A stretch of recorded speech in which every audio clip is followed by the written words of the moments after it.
حضرت علی کا ایک قول یاد ہے، وہ تمہیں دیکھ کے یاد ہے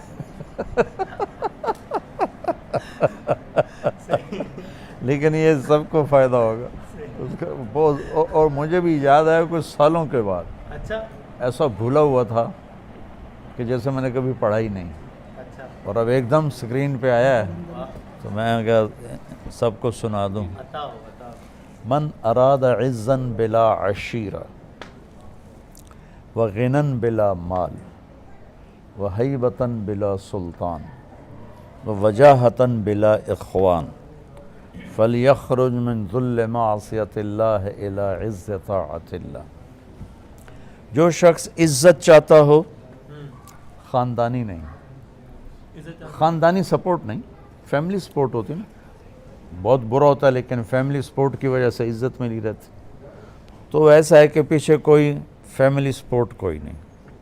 غنن بلا مال، غنی بننا چاہتا ہے، پیسہ کوئی نہیں۔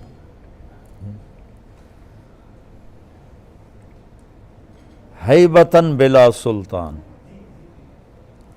طاقت کوئی نہیں، کلاشنکوفوں والے کوئی نہیں، لیکن اپنا وقار چاہتا ہے، اپنی ہیبت چاہتا ہے۔ وجاہتن بلا اخوان، اور کوئی ووٹر سپورٹر کوئی نہیں، معاشرے میں نام چاہتا ہے۔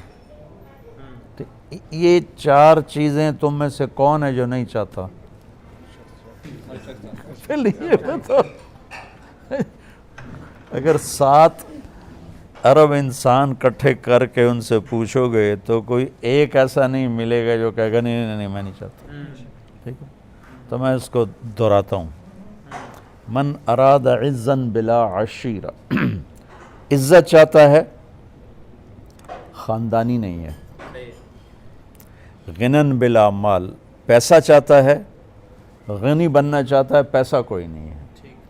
ہیبتن بلا سلطان، ہیبت چاہتا ہے، طاقت کوئی نہیں ہے۔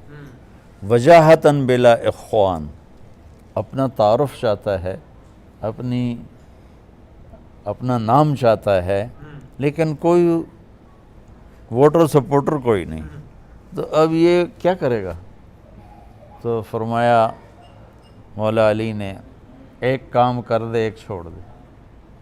اچھا، فلیخرج من ذل معصیۃ اللہ، اللہ کی نافرمانی چھوڑ دے، الی عز طاعت اللہ، اور اللہ کی اطاعت پہ آ جائے۔ چاروں چیزیں اللہ ٹرے میں رکھ کے دے دے، پلیٹ میں رکھ کے دے دے۔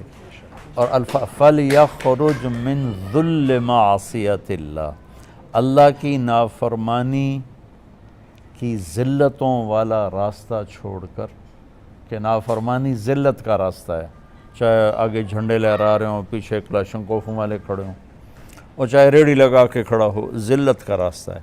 الی عز طاعت اللہ، اللہ کی فرمان برداری کی عزت والے راستے پر آ جائے، چاروں چیزیں اللہ اس کے قدموں پہ قربان کر دے۔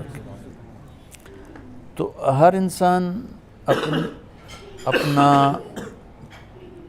اپنی ذات کی عزت چاہتا ہے، اپنی وجاہت چاہتا ہے۔ یہ شوبز میں کیوں آتے ہیں؟ مشہور ہو جائیں، ایک بڑی وجہ یہ بھی ہوتی ہے، مشہور ہو جائیں، لوگوں میں فیمس ہو جائیں۔ تو یہ نیچر ہے، ایک حد تک اس کی طلب جائز ہے، عزت نفس کی طلب منع نہیں، وہ میرا حق ہے۔ اس میں غلط آؤٹ آف دا وے ہو کے جانا وہ ناجائز ہے۔ اور عزت نفس کی طلب جانوروں میں بھی ہوتی۔ میں آپ کو اپنے گھر کا واقعہ سناتا ہوں۔ ہم چھوٹے چھوٹے تھے تو اس وقت ایگریکلچر بیلوں پہ ہوتی تھی، ٹریکٹر کی بجائے بیلوں پہ ہوتی تھی، بیلوں سے ہل چلتے تھے۔ ہمارے علاقے میں سب سے پہلا ٹریکٹر میرے والد لے کر آئے 61 میں، 14,000 کا خریدا تھا۔ تو وہ ایک دھوم مچ گئی کہ میاں اللہ بخش صاحب 14,000 کا ٹریکٹر خرید کے لائے ہیں۔ اس وقت 14 پیسے بھی نہیں کسی کے پاس ہوتے تھے۔ ایک بیل نے کھانا چھوڑ دیا، اور چارہ کھانا چھوڑ دیا۔ ہمارے والد صاحب پہلے ڈاکٹر کو بلایا، اس نے کہا کچھ نہیں ہے۔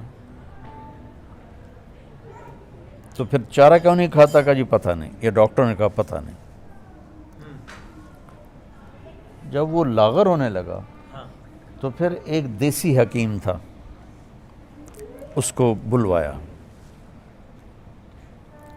اس نے جب دیکھا نا بیل کو تو کہنے لگا میاں صاحب اس کو پٹھے کون ڈالتا ہے؟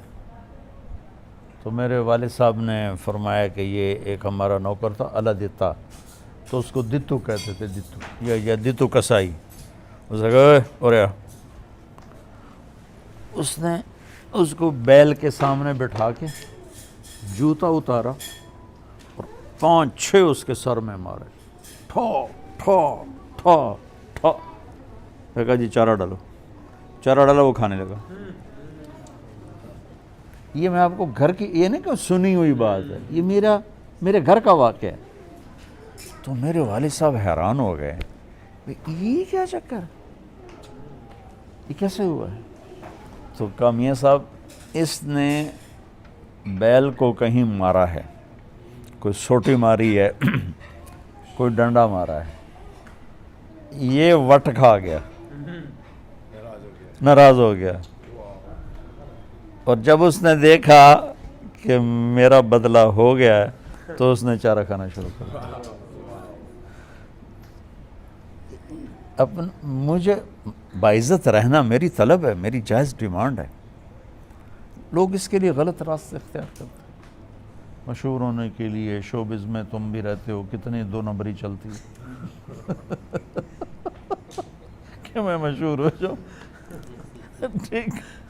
تو حضرت علی نے ایک نسخہ بتایا ہے جو پوری دنیا کے غریب سے غریب آدمی کر کے ان ساری چیزوں کو اپنے لیے وہ مسخر کر سکتا ہے۔ تو بچوں یہ مختصر زندگی ہے، اس کی رنگینیوں اور روشنیوں سے دھوکہ کھا کے اپنے اللہ کو ناراض نہ کرنا۔ بس اللہ کو راضی کر کے ساری دنیا آئے تو بھی نفع کا سودا ہے، جائے تو بھی نفع کا سودا ہے، اور اللہ کو ناراض کر کے ساری دنیا آئے تو بھی گھاٹے کا سودا ہے، اور جائے تو بھی گھاٹے کا سودا ہے۔ بس یہ میرا سبق یاد رکھیں۔ اپنے آپ کو بھی کہتا ہوں، آپ سب کو بھی کہتا ہوں۔